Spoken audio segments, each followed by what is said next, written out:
নমস্কার, স্বাগত আপনাকে অ্যাকাজ অ্যান্ড এম্বার্স চ্যানেলে, যেখানে শব্দেরা মিশে যায় অনুভূতির সুরে। আজ আমরা শুনব লেখক শ্রমিক রুদ্রর লেখা এক মন ছুঁয়ে যাওয়া অলৌকিক গল্প, শামুকতলার রাতে। লেখক শ্রমিক রুদ্র তাঁর সাহিত্যযাত্রা শুরু করেছিলেন কবিতা দিয়ে, কিন্তু আজ গদ্যের জগতে তাঁর পদচালনা আরও স্বচ্ছন্দ, আরও আত্মবিশ্বাসী। বিভিন্ন পত্রিকায় সামাজিক গল্প, উপন্যাস, রহস্য, রোমাঞ্চ ও ভৌতিক কাহিনীর মাধ্যমে তিনি পাঠকমহলে তৈরি করেছেন এক অনন্য স্থান। তার প্রথম প্রকাশিত রহস্য উপন্যাস জিগমে ওয়াংচুকের ছুরি পাঠকদের প্রশংসা কুড়িয়েছে। সাহিত্যের প্রতি গভীর ভালোবাসা থেকেই তিনি সম্পাদনা করেন ষান্মাসিক সাহিত্যপত্র অন্য বার্তা, যা ইতিমধ্যেই গর্বের সঙ্গে পঞ্চম বর্ষে পদার্পণ করেছে। আজকের গল্প শামুকতলার রাতে এ লেখক সৃষ্টি করেছেন এক রহস্যময় অলৌকিক পরিবেশ, যা সম্পূর্ণই তাঁর কল্পনার জগৎ থেকে উঠে এসেছে।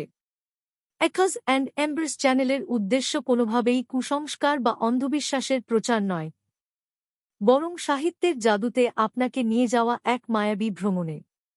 তাহলে চলুন মন খুলে ডুবে যাই লেখক শ্রমিক রুদ্রর লেখা অলৌকিক কাহিনীতে। শামুকতলার রাতে। গল্পটি ভালো লাগলে লাইক, শেয়ার এবং সাবস্ক্রাইব করে পাশে থাকবেন। নায়াব চিজ হুজুর। এক রহস্যময় লোকের এমন ডাক শুনে এক ব্যবসায়ী পড়ে যায় এক ভয়ঙ্কর ঘটনার ফাঁদে। আলিপুর দুয়ারের এক হাটে দেখা হয় সেই অচেনা লোকটির সাথে।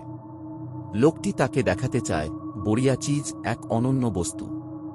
কৌতূহলে ব্যবসায়ী তার সঙ্গে যায়, কিন্তু ধীরে ধীরে হারিয়ে ফেলে সব আলো, সব পথ। এক অন্ধকার, শীতল, নিস্তব্ধ রাতের গভীরে তার সামনে কি অপেক্ষা করছে? কে সেই লোক? আর কোথায় নিয়ে এসেছে তাকে? এরপর শুনুন গল্পের শেষ অধ্যায়। আপনার অন্ধকারে অসুবিধা হবে না। কোন উত্তর পেলাম না। পাছে এই লোকও সেই বদমাসটার মতো উধাও হয়ে যায়। এই ভয়ে আমি কোনোরকমে গিয়ে লণ্ঠনটা হাতে তুলে নিলাম। দেখলাম সেটা একটা হ্যারিকেন। উঁচু করে ধরে দেখলাম সামনে একটা আবছা মতো একটা অবয়ব এগিয়ে যাচ্ছে। আমিও হ্যারিকেন হাতে তার পিছু নিলাম। লোকটা ঠিক এমন গতিতে যাচ্ছে যাতে আমি শুধু তার একটা হালকা ছায়া দেখতে পাচ্ছি। ডান পা টেনে টেনে আমি গতি বাড়াচ্ছি বটে, কিন্তু ওই লোকটার সাথে দূরত্ব কিছুতেই কমাতে পারছি না। ভাবছি লোকটা এই অন্ধকারে হাঁটছে কি করে কোনো আলো ছাড়া। ওর সাথে আমার দূরত্ব কম করে হলেও 10-12 ফুট। আমার হাতে একটা টিমটিমে হ্যারিকেন, যার আলোতে আমি নিজেই পথ ভালো করে দেখতে পাচ্ছি না। কিন্তু ওই লোকটা কি করে চলছে? যাক, আমার অত না ভাবলেও চলবে। আমার উদ্ধার পাওয়া নিয়ে কথা। হাঁটছি আর ভাবছি আর কতক্ষণ। একবার জিজ্ঞেস করব কিনা ভাবছি, এমন সময় সামনের দিক থেকে সেই গম্ভীর আওয়াজ এলো, দাঁড়ান। আমি দাঁড়িয়ে পড়লাম।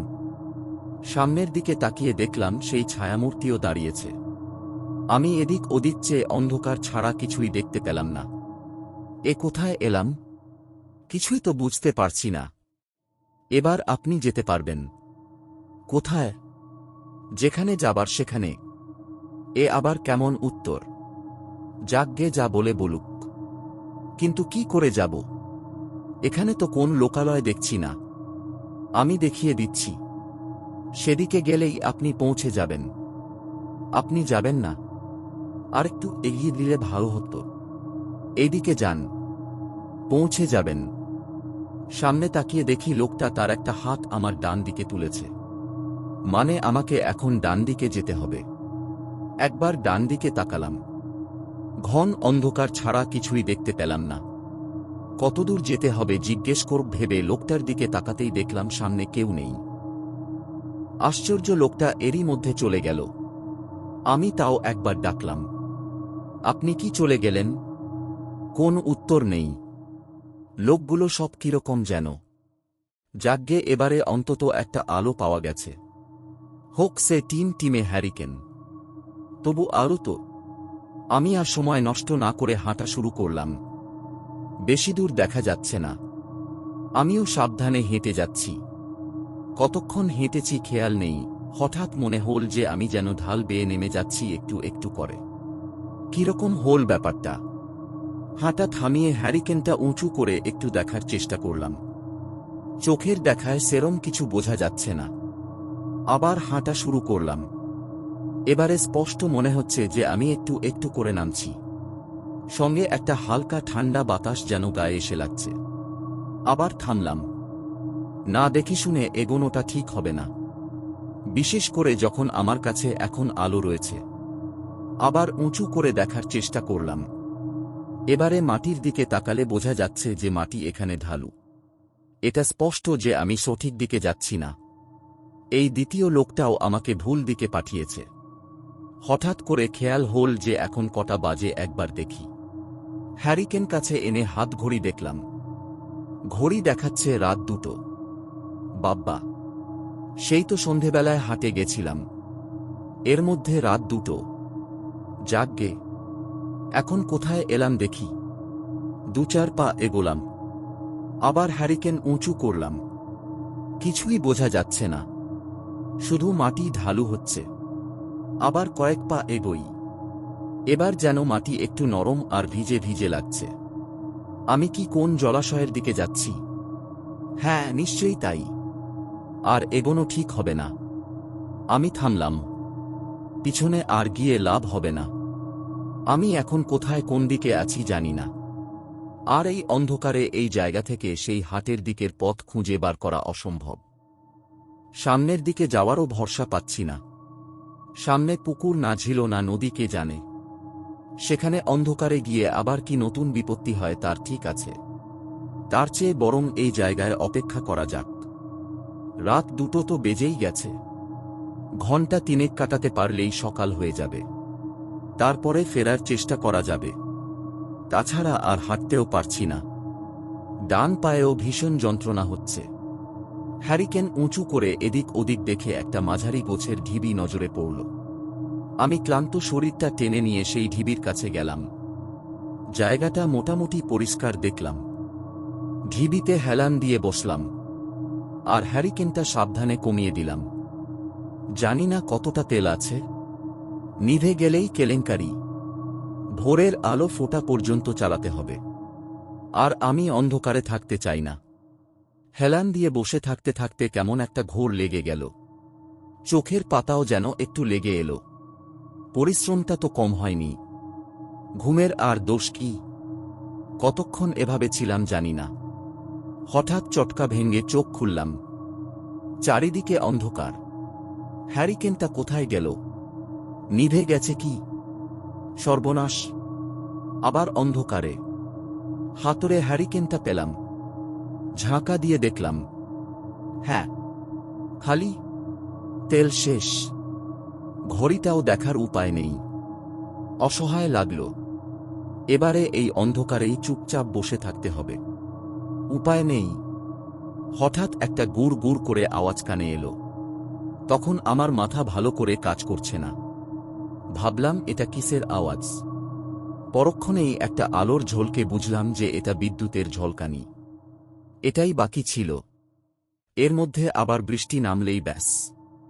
আবার একটা বিদ্যুতের ঝলকানি। এবার যেন চারদিক আলোকিত হয়ে গেল। সেই সঙ্গে কান ফাটানো আওয়াজ। সেই আলোতে আমি দেখতে পেলাম আমি একটা বিরাট ফাঁকা জায়গায় আছি। মাঝে মাঝে কিছু বড় বড় গাছ আর পাথর। আর মাটি ঢালু হয়ে নেমে গেছে একটা বিরাট জলাশয়ের দিকে। সবকিছুই এক মুহূর্তে দেখা। সর্বনাশ! এ আমি কোথায় এসে পড়েছি? যতদূর দেখলাম কোনো ঘরবাড়ি বসতি কিছু নজরে পড়ল না। এখান থেকে সকালেই বা আমি ফিরব কি করে? ভাবতে ভাবতে আবার বিদ্যুৎ ঝলকানি। আর সঙ্গে সঙ্গে কিছু দূরে একটা আগুন জ্বলে উঠল। শিহরিত হয়ে দেখলাম যে সামনের একটা বড় গাছে বাজ পড়েছে। আর সেটা দাউ দাউ করে জ্বলছে। একদিকে অবশ্য ভালো, একটু হলেও অন্ধকার খানিকটা দূর হল। আমি এক দৃষ্টিতে জ্বলন্ত আগুনের দিকে তাকিয়ে রইলাম। তাকিয়ে থাকতে থাকতে মনে হল আমি যেন একা নই। এক বা একাধিক লোক যেন আমার চারপাশে জড়ো হয়েছে। চারদিকে একবার নজর বোলাতেই একটা ঠান্ডা স্রোতও যেন নেমে গেল গা দিয়ে। সেই লোকটা, সেই যে আমাকে নিয়ে এসেছিল হাটের মধ্যে থেকে। কিন্তু তার চেহারা এখন আমূল বদলে গেছে। সেই অনুনয়ের দৃষ্টি উধাও হয়ে এখন একটা হিংস্রভাব চোখে মুখে। চোখের দৃষ্টি দিয়ে যেন আমকে ভস্ম করে দেবে। তারপরে সে একবার তার মাথাটা ডান দিকে সেই ঝিলের দিকে ঘোরাল। আমারও চোখ সেই দিকে পড়তে যা দেখলাম তাতে আমার বুকের ভিতরটা ধক করে উঠল। সেই ঝিলের জল থেকে এক এক করে উঠে আসছে এক একটা ছায়ামূর্তি। তাদের চলাফেরা যেন মানুষের মতো নয়, কেমন যেন হেলে দুলে দুই দিকে পা ফেলতে ফেলতে তারা আসছে। এই সময় আরেকবার বিদ্যুৎ ঝলকালো। আমি শোভয়ে দেখলাম সেই মূর্তিগুলোর গা থেকে জল পড়ছে। তাদের সবার চোখের জায়গায় কিছু নেই, অন্ধকার, মুখ কঙ্কালসার, বড় বড় দাঁতগুলো বেরিয়ে আছে। সেই জ্বলন্ত গাছটাকে বাঁয়ে রেখে তারা এগিয়ে আসছে এক এক করে আমার দিকে। হঠাৎ একটা বিকট হাসির শব্দ শুনে ঘাড় ঘুরিয়ে দেখলাম সেই লোকটা অট্টহাসি হাসছে আর চিৎকার করে বলছে, নয়াব চিজ দেখবেন না বাবুজি? হাঁ নায়াব চিজ। সঙ্গে সঙ্গে বিকট হাসি হাসছে। তার হাসির সাথে একরাশ সমবেত হাসির আওয়াজ সেই ঝিলের দিক থেকেও শুনতে পেলাম। আর পারলাম না থাকতে। লাফিয়ে উঠে দাঁড়িয়ে দিকবিদিক গ্রাহ্য না করে প্রাণপণে দৌড় দিলাম। পিছনে সেই অট্টহাসি ভেসে এলো। ফাঁকা জায়গায় সেটা বিভৎস শোনাচ্ছিল। পায়ের ব্যথা ভুলেও আমি দৌড়চ্ছি। কোথায় যাচ্ছি জানি না। এমন সময় একটা আকাশ চেরা আলোর সাথে একটা কান ফাটানো আওয়াজে খুব কাছেই একটা বাজ পড়ল। সঙ্গে সঙ্গে কিসে পা বেঁধে আমি হুমড়ি খেয়ে পড়লাম। মাথাটা আবার কিসে খুব জোরে ঠুকে গেল। চারদিকে অন্ধকার হয়ে গেল আমার। আর কিছু মনে নেই। যখন জ্ঞান ফিরল দেখলাম আমি একটা খাটে শুয়ে রয়েছি। আমার পাশে বেশ কয়জন লোক, তার মধ্যে বিনয় বর্মণও আছেন। দিনের আলো চারদিকে। যাগ্যে আমি এখন নিরাপদ। আমাকে উঠতে দেখে সবাই হাঁ হাঁ করে উঠল। বিনয়বাবু বললেন, আরে শুয়ে থাকুন মশাই, আপনার ওপর বিশাল ঝড় বয়ে গেছে বুঝতে পারছি। মাথায় চোট, পায়ে চোট, বিভিন্ন জায়গায় কাটা ছেঁড়া। কি জন্য ওখানে গেছিলেন? আমি ওনার দিকে সপ্রশ্ন দৃষ্টিতে চেয়ে আছি দেখে উনি বললেন, আরে মশাই, ওই ঝিলের ধারে কেন গেছিলেন? বললেন হাটে যাবেন। ওখানে কেউ যায় কেন? কি হয়েছে? কি হয়েছে? বহুদিন আগে, তা প্রায় বছর দুশেক হবে, একদল ছেলে ছোকরা ওখানে পিকনিক করতে গেছিল। ঝিলও দেখে সবাই চান করতে নেবে আর ওঠেনি। একটা লোক নাকি তাদের ওখানে নিয়ে গেছিল। আধা বাংলা বলে, ভাঙ্গা মোটর বাইকে ঘোরে। সেই থেকে ওখানে কেউ যায় না। আপনার ভাগ্য ভালো যে সকালবেলা কিছু বাউন্ডুলে ছোকরা ওখানে গিয়ে পড়েছিল, না হলে যে কি হতো। আমি চুপ করে শুনছি। একজন বলে উঠল, ধুর, আমার এসব বিশ্বাস হয় না। কেন? আরে হিন্দিভাষী বাইকওয়ালা লোকটা সেই ছেলেদের নিয়ে গিয়েছিল, আর তারা সবাই ঝিলে ডুবে মরে গেল। আরে হ্যাঁ, তাদের দেহ ওই ঝিলে ভাসতে দেখা গেছে। বেশ কথা, তাহলে তাদের কেউ তো বেঁচে ছিল না? না। আরেকজন বয়স্ক লোক বললেন, তারা ১৯ জন ছিল। ১৯টা লাশই ভেসে উঠেছিল ঝিলের জলে। ঠিক আছে, তারা সবাই মরে গেছিল, কিন্তু তাদের যে ওই হিন্দিভাষী বাইকওয়ালা লোকটা নিয়ে গিয়েছিল সেটা কি করে জানা গেল? সেই বয়স্ক মানুষটি বললেন, আজও মাঝে মাঝে সেই হিন্দিভাষী বাইকওয়ালা লোকটাকে দেখে কেউ কেউ একটা দারুণ কিছু জিনিস দেখাবে বলে সে নাকি তাদের ওই ঝিলের দিকে নিয়ে যাওয়ার চেষ্টা করে। সে বলে সে নাকি কি এক নায়াব চিজ দেখাবে তাদের। তাই নাকি? লোকটার গলায় ব্যঙ্গর হাসি। তারপরে সে আমার দিকে ফিরে বলে উঠল, কি মশাই, আপনি কি সেই নায়াব চিজের পাল্লায় পড়েছিলেন নাকি? আমি আর কি বলবো, যা ভয়ঙ্কর রাত গেছে আমার। এরা কি বিশ্বাস করবে? আমি মাথা নেড়ে চুপ করে রইলাম। শেষ হল লেখক শমীক রুদ্রর লেখা এক মন ছুঁয়ে যাওয়া অলৌকিক গল্প শামুকতলার রাতে।